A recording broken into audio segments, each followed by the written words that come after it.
Hello दोस्तों, तो कैसे हैं आप लोग। आप क्या बहुत अच्छे होंगे। आपका बहुत बहुत स्वागत है हमारे यूट्यूब चैनल इंजीनियरिंग एक्सप्रेस पे।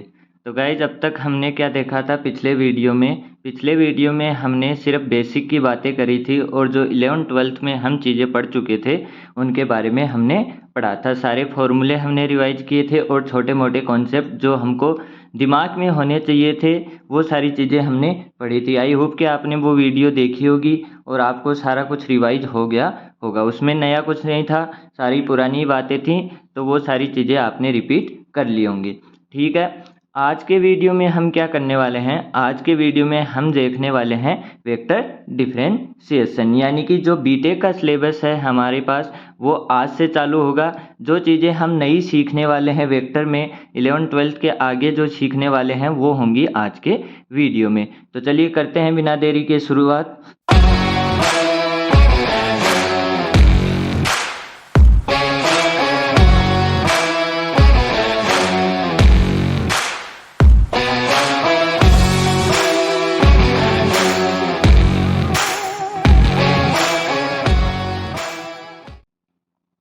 सबसे पहले हमारे पास क्या होता है, कुछ भी नया सीखने से पहले हम क्या करते हैं उसके बारे में जानकारी लेते हैं। जैसे हमको क्या करना है, कहीं पे घूमने जाना है। कहीं पे घूमने जाना है तो हम क्या करते हैं, पहले उसके बारे में उसका डिस्टेंस देखते हैं कि हमारे घर से कितना दूर है। फिर उसके बाद उसके इन्वायरमेंट के बारे में जानते हैं कि वहाँ कैसे लोग रहते हैं, क्या कुछ है। और फिर उसकी रेटिंग चेक करते हैं कि जो जो लोग वहाँ पे गए हैं उन्होंने उस जगह को क्या रेटिंग दी है। ये सारी चीज़ें हम क्या करते हैं, चेक करते हैं, उनके बारे में जानते हैं। वैसे ही हम क्या करते हैं, कुछ नई चीज़ें सीखते हैं। जैसे अब हमारे पास नया टॉपिक है वेक्टर डिफरेंशिएशन।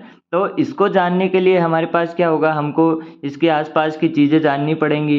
इसके आसपास की चीज़ें जानेंगे तभी क्या होगा, हम सीखेंगे। क्योंकि जब हमने मैथ सीखी थी तो पहले हमने क्या सीखा था कि प्लस क्या होता है, माइनस क्या होता है, मल्टीप्लाई क्या होता है, डिवाइड क्या होता है, ये सारी चीज़ें सीखी थी। और उसके बाद उसके क्या सीखे थे, एप्लीकेशन। वैसे ही नोटेशन क्या होते हैं, यहाँ पे भी होते हैं वेक्टर कैलकुलस के। इसके अपने अपने क्या होंगे, नोटेशन होंगे, अपनी चीज़ें चलेंगी। तो सबसे पहले आता है इसके अंदर डेल ऑपरेटर। अब डेल ऑपरेटर बोलो, चाहे हैमिल्टन हैमिल्टन ऑपरेटर बोलो, या फिर इसको नबला ऑपरेटर बोलो। आपने नबला ऑपरेटर नाम सुना होगा। तो ये होता क्या है, nabla operator, Hamilton operator, nabla operator, del operator, ये होता क्या है। ये क्या होता है, इसको आप लिखते हैं कुछ इस टाइप से। ये इसका क्या होता है, नोटेशन होता है। और यहाँ पे इसको क्या लिखते हैं, del upon del x plus j cap del upon del y plus k cap del upon del z. इसको आप ऐसे लिखते हैं। आई बात समझ में। अभी आप बोलेंगे कि इसको ऐसे कैसे लिखा। तो मैं आपसे पूछूं कि आपने प्लस को ऐसे क्यों लिखा, और जब आप 2+2 करते हैं तो आप 4 ही क्यों करते हैं। इसका क्या कोई रीज़न है, इसका कोई रीज़न नहीं है। यानी कि आपको अगर प्रोसीड करना था मैथ को, तो आपने क्या किया, एक ऐसा सिंबल बनाया और इस सिंबल को नाम दिया क्या आपने, प्लस। और आपने क्या कहा कि 2+2 क्या होंगे, अगर ये साइन लगा है तो ये क्या होंगे, 4 होगा। 3 के 2 3 लगे हैं और मैं यहाँ पे लिख दूँ 6, तो आपके दिमाग में क्या आएगा कि यहाँ पे क्या नोटेशन लगा हुआ है, ये वाला नोटेशन लगा हुआ है, या फिर ये वाला साइन लगा हुआ है। ये चीज़ आपके दिमाग में आएगी। लेकिन ये भी क्या है, एक इमेजिनेशन है। किसी को पता थोड़ी था कि 3+3 6 होगा। हम सब ने क्या कर रखा है, इमेजिन कर रखा है। हम सब ने क्या कर रखा है, एक इमेजिनेशन बना रखी है कि अगर यहाँ पे 3 और 3 के बीच में ये वाला सिंबल है तो इसका हमारे पास क्या निकल के आएगा, आंसर 6 निकल के आएगा। तो वैसे ही यहाँ पे इसका नोटेशन ऐसा होता है। ये हमने क्या कर रखा है, इमेजिनेशन कर रखा है। ठीक है, फिर आता है हमारे पास लाप्लासियन ऑपरेटर। लाप्लासियन ऑपरेटर क्या होता है, इसका स्क्वायर होता है। तो इसको यहाँ से मल्टीप्लाई करोगे 2 बार तो हमारे पास क्या आएगा, प्लस 2y² प्लस 2z², ये आएगा। और ये क्या है, एक स्केलर क्वांटिटी है, क्योंकि ये क्या है, यहाँ पे डॉट प्रोडक्ट है। और डॉट प्रोडक्ट होते ही हमारे पास क्या आती है, स्केलर क्वांटिटी। ये वाली वेक्टर क्वांटिटी है और ये वाली क्या है, स्केलर क्वांटिटी। अब उसके बाद आती है हमारे पास लाप्लास इक्वेशन। वो क्या होती है, डेल स्क्वायर फाई, या फिर आप इसको क्या लिख सकते हैं, दूसरा phi upon dough x square plus del square phi del y square plus del square phi del z square is equals to 0। ये क्या हो गई आपकी लाप्लास इक्वेशन। तो ये था ना चीज़ें। अब हमारी इस वेक्टर डिफरेंशिएशन को प्रोसीड करने के लिए ये तीनों चीज़ें हमको क्या होनी चाहिए, पता होनी चाहिए। सबसे पहले क्या होता है, डेल ऑपरेटर क्या होता है, del upon del x i k plus j del upon del y plus k del upon del z. Laplacian operator क्या होता है, इसका नबला का स्क्वायर या फिर डेल ऑपरेटर का स्क्वायर। और लाप्लास इक्वेशन क्या होती है, डेल स्क्वायर फाई। ठीक है। अब आता है हार्मोनिक फंक्शन। हार्मोनिक फंक्शन क्या होता है, जो लाप्लास इक्वेशन को सेटिस्फाई करे, जो क्या करे, लाप्लास इक्वेशन को क्या करे, सेटिस्फाई करे, उसको हम क्या बोलते हैं, हार्मोनिक फंक्शन। कोई भी ऐसा फंक्शन हमारे पास हो और वो क्या कर दे, लाप्लास इक्वेशन को क्या कर दे, सेटिस्फाई कर दे, तो उसको आप क्या बोलेंगे, हार्मोनिक फंक्शन। ठीक है। और ऐसे कौन कौन से फंक्शन हैं, जैसे हमारे पास हमने फ्लूइड डायनेमिक्स में पढ़ा था, वेलोसिटी पोटेंशियल और स्ट्रीम फंक्शन। ये वाले फंक्शन, ऐसी ऐसी कुछ इक्वेशन हमने वहाँ पे पढ़ी थी। तो ये क्या करते हैं, ये दोनों इसको सेटिस्फाई करते हैं, इसलिए हम इनको क्या बोलते हैं, हार्मोनिक फंक्शन। ठीक है। अब आती है हमारी पहली चीज, वो है ग्रेडियंट। ग्रेडियंट क्या चीज होती है, ग्रेडियंट क्या होता है, नॉर्मल वेक्टर ऑफ सरफेस। अब हमारे पास क्या था, कोई कर्व होता था, कोई क्या होता था, कर्व होता था। तो इसके हम डायरेक्शन कैसे निकालते थे, इसके ऊपर हम क्या बना लेते थे, एक टेंजेंट बना लेते थे, और उस टेंजेंट को हम क्या बोलते थे, इसकी डायरेक्शन बोलते थे। लेकिन यहाँ पे हमारे पास क्या है, अब ये क्या हो गई, सरफेस हो गई, हमारे पास क्या हो गई, सरफेस हो गई। तो सरफेस की डायरेक्शन आप क्या नहीं कर सकते, आप सरफेस की डायरेक्शन टेंजेंट से नहीं बता सकते। टेंजेंट से नहीं बता सकते तो मैथमेटिशियन ने क्या बोला, आप इसके ऊपर क्या कर दो, एक नॉर्मल डाल दो, आप इसके ऊपर क्या डाल दो, एक नॉर्मल डाल दो। वो नॉर्मली क्या होगी, इस सरफेस की डायरेक्शन होगी। वो नॉर्मली क्या होगा, इसका डायरेक्शन होगा, उस सरफेस का डायरेक्शन क्या होगी, इसके ऊपर डाला गया नॉर्मल। तो उसी को नाम क्या दिया गया, ग्रेडियंट। ठीक है। उस नॉर्मल को नाम क्या मिला, ग्रेडियंट। और जिसकी वैल्यू क्या होती है हमारे पास, grad phi is equal to nabla operator phi is equal to i do phi upon dough x plus j do phi upon dough y plus k do phi upon dough z. ठीक है। तो इसकी value हमारे पास क्या होगी, ये होगी। और इसकी डायरेक्शन होगी हमारे पास नॉर्मल टू द सरफेस।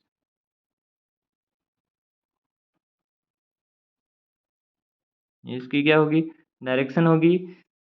तो ये वाली चीज़ क्या होनी चाहिए, आपको याद होनी चाहिए। कोई भी आपको पूछे कि ग्रेडियंट क्या होता है, तो आप ग्रेडियंट ऐसे निकालेंगे। आपको ये भी पूछ सकता है, direction of gradient of phi, आपको क्या बोल सकता है, डायरेक्शन ऑफ नॉर्मल वेक्टर बताओ, डायरेक्शन ऑफ सरफेस बताओ। तो आपको क्या निकालना है, ये चीज़ निकालनी है। ये क्या होगा, एक वेक्टर क्वांटिटी होगी, क्योंकि ये नॉर्मल क्या है, ये क्या है, वेक्टर है। तो ये क्या होगी, एक वेक्टर क्वांटिटी होगी। तभी यहाँ पे क्या लगा हुआ है, आई कैप, जे कैप और के कैप। और यहाँ पे क्या लिख सकते हैं, do phi upon dough x, do phi upon dough y, do phi upon do j. ठीक है। ये क्या है, पार्शियल डिफरेंशिएशन। अब आता है हमारे पास unit normal vector n cap. N cap हमने पिछले वीडियो में सीखा था कैसे निकालते हैं यूनिट वेक्टर। हम अगर ग्रेडियंट फाई का निकालना है तो यहाँ पे क्या आ जाएगा, grad phi upon gradient phi का मैग्नीट्यूड। ठीक है। ये हो गया हमारा ग्रेडियंट। अब आता है डायरेक्शन डेरिवेटिव। डायरेक्शनल डेरिवेटिव क्या होता है, डायरेक्शन डेरिवेटिव क्या होता है, डायरेक्शन डेरिवेटिव कुछ नहीं है, ये हमारे पास क्या होता है, nothing but the component of grad phi in the given direction. यानी कि जैसे कि आपके पास ये सरफेस थी और उसके पास ये उसके ऊपर ये आपकी नॉर्मल थी या फिर ये उसकी डायरेक्शन थी, और आपको बोला गया कि ये आपकी लाइन है, इसके अलोंग आपको क्या निकालना है, इसका कंपोनेंट निकालना है। तो उसी को क्या बोलते हैं, डायरेक्शनल डेरिवेटिव। तो अब आप क्या करेंगे, इस लाइन को क्या करेंगे, पैरेलल शिफ्ट करेंगे। पैरेलल शिफ्ट करेंगे तो ये कुछ यहाँ पे आएगी ऐसे, और यहाँ पे आएगी। फिर आप क्या करेंगे, इसके ऊपर आप प्रोजेक्शन डालेंगे तो ये कुछ ऐसा दिखेगा। ठीक है, तो ये वाली चीज़ क्या हो जाएगी, ये वाली चीज़ हो जाएगी आपकी डायरेक्शनल डेरिवेटिव। ये क्या चीज़ हो जाएगी, आपकी डायरेक्शनल डेरिवेटिव। आ रही है बात समझ में। D D of grad phi in the direction of a क्या होगा, हमने क्या सीखा था पिछले वीडियो में, अगर ए वेक्टर है और उसको बी वेक्टर के अलोंग निकालना है तो क्या होता था, ए वेक्टर इंटू बी कैप। तो यहाँ पे डायरेक्शन ऑफ ए में निकालना है तो यहाँ पे क्या होगा, ग्रेडियंट फाई और ए कैप। ठीक है, यही होगा, यही होगा। और हमारे पास क्या होता है, ये समझ में आ गया। डायरेक्शनल डेरिवेटिव क्या होगा, आपको कोई लाइन दी हुई है, उस लाइन के अलोंग इसका क्या कंपोनेंट है, वही क्या होता है, इसका डायरेक्शनल डेरिवेटिव। अब आगे है, we know that component of any vector in. अब देखो क्या है कि हमारे पास ये डायरेक्शनल डेरिवेटिव था। अब मैं बोलूँ इसकी हमको क्या निकालनी है, मैक्सिमम वैल्यू निकालनी है। इसकी मैक्सिमम वैल्यू निकालनी है, तो इसकी मैक्सिमम वैल्यू कब होगी, इसका प्रोजेक्शन मैक्सिमम कब होगा, जब इसी लाइन पे क्या हो, ये ऐसी कोई लाइन हो ऐसी, और उस लाइन पे आप क्या डालें, प्रोजेक्शन डालें। तो ये क्या होगा, ये पूरा खुद ही वापस इसके अंदर दिखाई देगा, पूरा क्या देगा, खुद ही इसके अंदर दिखाई देगा। यानी कि ये वाली वैल्यू क्या होगी, इसकी मैक्सिमम वैल्यू होगी। तो जो इसके अलोंग लाइन होगी उसी पे इसका क्या होगा, प्रोजेक्शन मैक्सिमम दिखेगा। ठीक है, तो we know that component of any vector in its own direction is maximum, so maximum D D will occur in the direction of gradient phi itself. यानी कि इसकी खुद की डायरेक्शन में इसकी सबसे ज़्यादा वैल्यू दिखेगी। तो अगर आपको मैक्सिमम डी डी पूछे तो मैक्सिमम डी डी आपका क्या होगा, ग्रेड फाई, और वो क्या होगा, खुद की डायरेक्शन में उसका कंपोनेंट। खुद की डायरेक्शन में कंपोनेंट, तो इसको आप क्या लिख सकते हैं,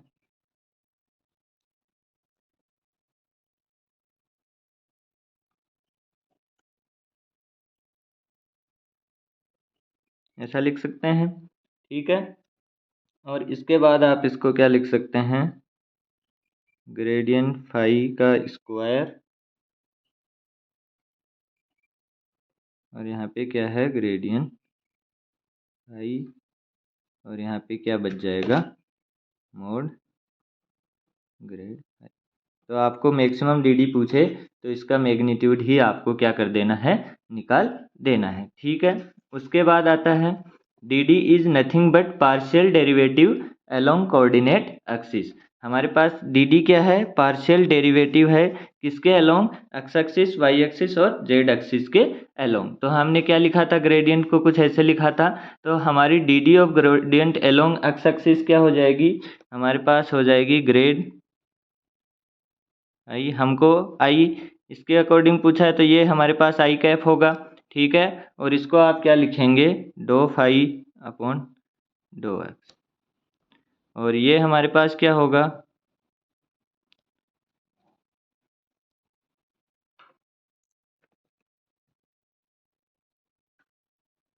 जे के अकॉर्डिंग होगा, तो इसको आप जे के लिखेंगे। तो ये del phi upon dough y, और ये के अलोंग होगा, तो ये होगा डो फाई अपॉन डो। ठीक है, अब D D of gradient at P along the tangential plane at that point. तो यहाँ पे देखो ये हमारे पास क्या था, ये सरफेस थी और ये क्या था, नॉर्मल था।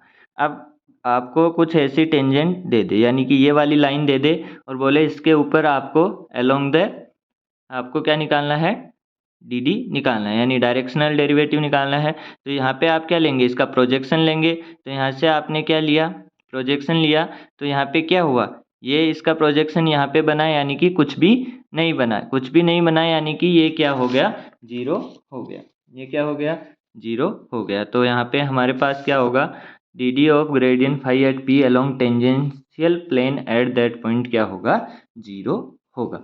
ठीक है, तो ये था हमारा क्या, ग्रेडियंट। सबसे पहले क्या था हमारे पास, डेल ऑपरेटर क्या होता है, लाप्लास ऑपरेटर क्या होता है, लाप्लास इक्वेशन क्या होती है, ये तीनों चीज़ें आपको पता होनी चाहिए। ग्रेडियंट का हमने फॉर्मूला देखा, ग्रेडियंट होता क्या है, ग्रेडियंट होता है आपके सरफेस की डायरेक्शन, या फिर बोलें सरफेस का नॉर्मल। और फिर हमने पढ़ा डायरेक्शनल डेरिवेटिव। डायरेक्शनल डेरिवेटिव क्या होता है, आपकी कोई भी लाइन है उसके अलोंग आपको उसका कंपोनेंट निकालना है, उसको हम क्या बोलते हैं, डायरेक्शनल डेरिवेटिव। अब देखते हैं हम क्वेश्चन। अब है हमारे पास क्वेश्चन। क्वेश्चन देखो, consider the scalar surface phi x square plus y square plus 2z square, then find the unit normal at point P2, -1, 3। तो यहाँ पे हमको क्या पूछा गया है, यहाँ पे हमको ऐसे नहीं बोला गया है कि ग्रेडियंट निकालो, यहाँ पे हमको क्या बोला गया है, यूनिट नॉर्मल। नॉर्मल निकालना है किसके, हमारे पास क्या है, सरफेस है, हमारे पास सरफेस की इक्वेशन दी हुई है। और हमको क्या बोला है, इस पॉइंट के ऊपर आपको क्या निकालना है, नॉर्मल निकालना है। तो नॉर्मल से आप क्या समझेंगे कि हमको क्या निकालना है, ग्रेडियंट निकालना है। तो अभी हमने फॉर्मूला पढ़ा था, फॉर्मूला क्या पढ़ा था, gradient phi is equals to del phi upon dough x I cap plus dough phi upon dough y J cap plus dough phi upon dough z के कैप। ये वाला फॉर्मूला अभी हमने पढ़ा था। तो यहाँ पे क्या होगा, del phi upon dough x क्या लिख सकते हैं, इसका del phi upon dough x क्या होगा, 2x, समझ में आ रहा है। और del phi upon dough y क्या होगा, 2y होगा। और del phi upon dough z क्या होगा, 4z, यही होगा। तो इसको आप वेक्टर के फॉर्म में लिखेंगे तो क्या लिखेंगे, 2x I cap plus 2y J cap और प्लस 4z के कैप। अब आपको पॉइंट किस पे निकालना है, ग्रेड फाई किस पे निकालना है, आपको निकालना है पॉइंट पी पे। पॉइंट पी क्या है आपका, 2, -1 और 3। तो यहाँ पे 2 लिखेंगे तो 4i कैप -2j कैप और प्लस 12k कैप। ठीक है, तो ये हो गया आपका ग्रेड फाई। लेकिन आपको क्या पूछा है, यूनिट नॉर्मल पूछा है। अगर आपको सिर्फ नॉर्मल पूछा होता तो ये इक्वेशन होती, आपको यूनिट नॉर्मल पूछा है तो आपके पास क्या आ जाएगा, आप लिखेंगे grad phi upon modulus grad phi. तो ये क्या हो जाएगा, 4i cap -2j cap plus 12k cap और नीचे इसका क्या होगा, मैग्नीट्यूड होगा 16 + 4 + 144। और ये हमारे पास क्या आ जाएगा, इसकी वैल्यू होगी √164 और ऊपर क्या रहेगा ऐसा का ऐसा। तो ये हो जाएगी इसकी क्या, यूनिट नॉर्मल वेक्टर। ये क्या हो जाएगा, इसका यूनिट नॉर्मल वेक्टर। फिर आपको क्या पूछा है, maximum D at P. Maximum D at P, maximum D का मतलब क्या हुआ, मैक्सिमम डी का मतलब क्या हुआ, उसने आपको क्या पूछा है, ग्रेड फाई। अभी हमने पढ़ा था, अभी अभी पढ़ा था, ये वाली चीज़ उसने पूछी है। अभी अभी हमने क्या पढ़ा था, मैक्सिमम डी क्या होगी, ग्रेड फाई। इसको आपको डायरेक्ट याद कर लेना है। तो यहाँ पे ग्रेड फाई का मैग्नीट्यूड, तो यहाँ पे क्या हो जाएगा, √16 + 4 + 144 और ये क्या हो जाएगा, √164। ठीक है। और तीसरा क्वेश्चन है, D of gradient phi at P in the direction of P Q where Q क्या है आपके पास 5, 0, 4, यानी कि डायरेक्शनल डेरिवेटिव पूछा है। तो हमको क्यू दिया हुआ है, पी दिया हुआ है, तो हम वो इक्वेशन निकाल लेंगे। हम क्या निकाल लेंगे, वो वाली इक्वेशन निकाल लेंगे जो हमको क्या है पूछी गई है।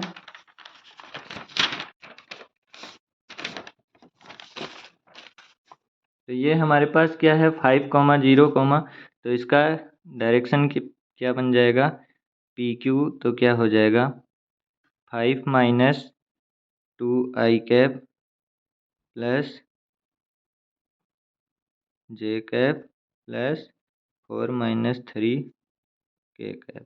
तो ये वाली लाइन की इक्वेशन बन जाएगी 3i cap plus 1j cap plus 1k cap. ये वाली इसकी इक्वेशन बन जाएगी। अब हमारे पास क्या निकालना है हमको, हमारा gradient phi along this line, इस लाइन के अलोंग निकालना है। तो ये क्या हो गया आपका ग्रेड फाई डायरेक्शनल डेरिवेटिव क्या आ जाएगा, ग्रेड फाई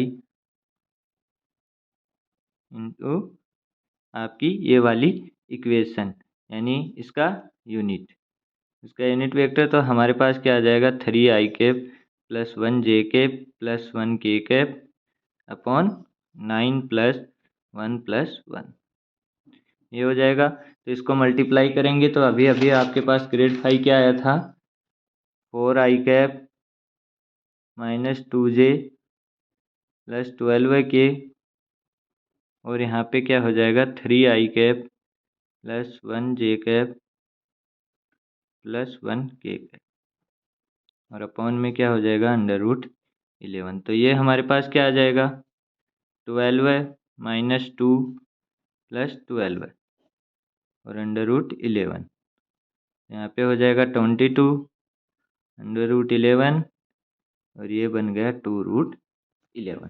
ठीक है, तो ये क्या हो जाएगी उसकी लेंथ हो जाएगी किसकी, जो अलोंग द, यानी कि ये मान लो आपका नॉर्मल था और ये आपकी क्या थी इक्वेशन थी, तो ये वाला प्रोजेक्शन इसकी लेंथ आपके पास क्या आ जाएगी 2√11।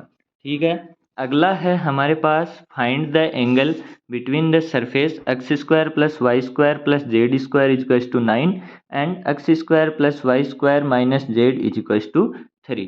ये वाला हमारे पास है। तो अब आप देखो कि हमको क्या करना है, यहाँ पे फाइंड करना है क्या एंगल। अब आपने क्या कल के वीडियो में कोई एंगल से रिलेटेड फॉर्मूले पढ़े थे। हमने किस किस के बीच एंगल देखा था, हमने दो लाइन के बीच का, हम एंगल के बीच का फॉर्मूला जानते हैं, हम दो प्लेन के बीच का फॉर्मूला जानते हैं, हम लाइन और प्लेन के बीच का फॉर्मूला जानते हैं। लेकिन ये वाली चीज़ हमने कहीं नहीं पढ़ी कि दो सरफेस के बीच का एंगल क्या होगा, उसका फॉर्मूला हमने नहीं पढ़ा था। तो अब हमको एंगल निकालना है, तो एंगल कैसे निकालेंगे। तो ये वाली प्रॉब्लम किसके सामने आई, पहली बार हमारे सामने तो आई नहीं है, मैथमेटिशियन के सामने भी आई होगी, बिल्कुल आई थी। तो उन्होंने क्या बोला कि जो हमारे पास मान लीजिए ये दो सरफेस हैं, ये दो सरफेस हैं और इनके नॉर्मल ये हैं, इनके नॉर्मल क्या हैं ये हैं। तो इन नॉर्मल को जब आप आगे बढ़ाओगे और ये वाले नॉर्मल जहाँ कट करेंगे और इनके बीच का जो एंगल बनेगा वही एंगल क्या होगा सरफेस के बीच का एंगल होगा, वही एंगल क्या होगा सरफेस के एंगल होगा। तो यहाँ पे ये क्या है, ये इसका ग्रेड फाई है, ये इसका ग्रेड फाई है और ये इसका ग्रेड फाई है। तो ये दोनों क्या हो गए, एक दूसरे के क्या हो गए ग्रेडियंट फाई हो गए, यानी कि नॉर्मल वेक्टर हो गए। और इन दोनों नॉर्मल वेक्टर के बीच का एंगल अब आप क्या कर सकते हो निकाल सकते हो, अब क्या कर सकते हो निकाल सकते हो। और वो फॉर्मूला आपको पता है, वो क्या होता है theta is equal to cos inverse n1 .n2 और दोनों का मैग्नीट्यूड, ये फॉर्मूला होता है। ये आप बचपन से पढ़ रहे हो, ये आप क्या कर रहे हो बचपन से पढ़ रहे हो, इसमें आपको कोई दिक्कत नहीं है। तो सबसे पहले इसका आपको क्या निकालना है, ये एक सरफेस है, ये दूसरी सरफेस है, इसके नॉर्मल निकालने हैं। तो नॉर्मल निकालोगे तो ये क्या हो गया उसका नॉर्मल वेक्टर हो गया, और वो कैसे निकलेगा ग्रेड फाई से। और वो फॉर्मूला आप जानते हैं do phi upon dough x I cap plus dough phi upon dough y J cap plus dough phi upon dough z के कैप। तो यहाँ पे इसकी वैल्यू क्या हो जाएगी do phi upon dough x की, यहाँ से 2x आई कैप प्लस यहाँ से क्या हो जाएगी 2y जे कैप प्लस यहाँ से क्या हो जाएगी 2z के कैप, और इसकी 0 क्योंकि ये कांस्टेंट है। अब ये हो गया हमारे पास n1, अब निकालते हैं n2। तो n2 क्या हो जाएगा N2 भी आप ग्रेड फाई से निकाल सकते हैं और इसका formula do phi upon dough x I cap plus dough phi upon dough y J cap plus dough phi upon dough z के कैप। तो यहाँ से क्या होगा 2x आई कैप प्लस यहाँ से क्या होगा 2y जे कैप और माइनस है 1 के कैप। ठीक है, इतना हो गया। अब हमारे पास क्या लग सकता है, थीटा का फॉर्मूला हम लगा सकते हैं। थीटा का फॉर्मूला हम लगा सकते हैं। तो हमको क्या दिया हुआ, पॉइंट दिया हुआ है, तो पॉइंट 2 -1 और 2 है। तो यहाँ से क्या निकल के आ जाएगा, अगर यहाँ पे पॉइंट रखेंगे तो आ जाएगा 4 I cap plus minus 2 J cap और प्लस 4 के कैप। और ये वाली इक्वेशन क्या निकल के आ जाएगी, 4 I cap minus 2 J cap और -1 के कैप। ठीक है, तो यहाँ पे कोस थीटा लगाओ, कोस थीटा लिखो तो वो क्या हो जाएगा 4 I cap minus 2 J plus 4 K और 4 I minus 2 J minus K upon में क्या हो जाएगा, दोनों का magnitude 16 plus 4 plus 16 under root 16 plus 4 plus 1। और ये क्या हो जाएगा 16 प्लस 4 माइनस 4 अपॉन 36 एंड 21। तो ये हो जाएगा 16 अपॉन 6 अंडर रूट 21 और ये क्या हो जाएगा 8 3 रूट 21। तो ये हो जाएगा कोस थीटा के, तो थीटा क्या हो जाएगा cos inverse 8 upon 3 under root 21। ये वाली वैल्यू किसकी हो जाएगी, दोनों सरफेस के बीच के एंगल की। आई बात समझ में, दोनों सरफेस के बीच के एंगल की वैल्यू क्या हो जाएगी कोस इनवर्स 8 अपॉन 3 रूट 21। कैसे निकाली, हमको पता नहीं था, तो हम मैथमेटिशियन ने क्या किया, बोला कि जो नॉर्मल वेक्टर हैं उनके बीच का एंगल ही आपका क्या हो जाएगा सरफेस के बीच का एंगल। तो हमको नॉर्मल वेक्टर के बीच के एंगल का निकालना आता था। अगर दो हमको वेक्टर दे दें तो उनके बीच का एंगल हमको आराम से निकालना आता था। तो हमने क्या किया, इसका नॉर्मल निकाला पहली सरफेस का, फिर निकाला दूसरी सरफेस का। इसके फॉर्मूले हमारे पास थे, ग्रेड फाई से हम निकाल सकते थे। हमने ग्रेड फाई लगाया, दोनों इक्वेशन हमको पॉइंट दिया हुआ था और हमने क्या कर लिया कोस थीटा यानी थीटा की वैल्यू निकाल ली। ठीक है, अब अगला क्वेश्चन है, consider a unit sphere centred at origin then unit normal at any random point XYZ on the surface of sphere is the vector. तो हमारे पास फाई क्या है, फाई क्या दिया हुआ है, ओरिजिन क्या है 0 है, ओरिजिन क्या है, ओरिजिन पे इसका सेंटर है। तो यानी कि ये हुआ x² plus y square plus z square is equals to unit sphere है यानी कि रेडियस 1 है, तो यहाँ पे क्या आ जाएगा 1 आ जाएगा। ठीक है, और पॉइंट हमको दिया हुआ है x, y, z और हमको क्या पूछा हुआ है, हमको पूछा हुआ है नॉर्मल, यूनिट नॉर्मल पूछा हुआ है। तो हमको क्या पूछा है ग्रेड फाई पूछा है। तो हमने क्या दिया है do phi upon dough x I cap plus dough phi upon dough y J cap plus dough phi upon dough z के कैप। ये निकाल लिया, तो यहाँ से क्या आ जाएगा 2x आई कैप प्लस यहाँ से क्या आ जाएगा 2y जे कैप और यहाँ से क्या आ जाएगा 2z के कैप। 1 का 0 0 होता जाएगा, 1 को आप इधर लाएंगे तो ठीक है। अब हमको पॉइंट भी XYZ दिया हुआ है, तो यहाँ पे x रखोगे तो वही आएगा 2x आई, y रखोगे तो 2y जे और z रखोगे तो 2z के। अब हमको यूनिट नॉर्मल पूछा है, तो हमको क्या पूछा गया है ग्रेड फाई कैप यानी कि grad phi upon grad phi का मैग्नीट्यूड। ठीक है, तो यहाँ पे क्या होगा 2x I cap plus 2y J cap plus 2z K cap और नीचे क्या आ जाएगा 4x² plus 4y² plus 4z² का अंडर रूट। तो यहाँ से 2 बाहर आ गया, 2 इससे कॉमन आ गया, यहाँ से 2 बाहर आ गया तो कैंसिल हो गया। तो यहाँ पे क्या बचा, एक्स आई कैप प्लस वाई जे कैप प्लस जेड के कैप, और नीचे क्या बचा, x square plus y square plus z square का अंडर रूट। अब यहाँ पे क्या लिखा हुआ है, x square plus y square plus z square is equals to 1। तो यहाँ पे इसकी जगह आप क्या लिख सकते हैं, 1 लिख सकते हैं। तो 1 का रूट क्या होगा, 1 होगा, और ये हमारे पास क्या आ जाएगा, एक्स आई कैप प्लस वाई जे कैप प्लस जेड के। ये हो जाएगा हमारा यूनिट नॉर्मल हो जाएगा। ठीक है, यहाँ पे कन्फ्यूजिंग क्या करने वाला था, पहले तो आपको फाई डायरेक्ट नहीं दिया हुआ था, लैंग्वेज के रूप में दिया हुआ था।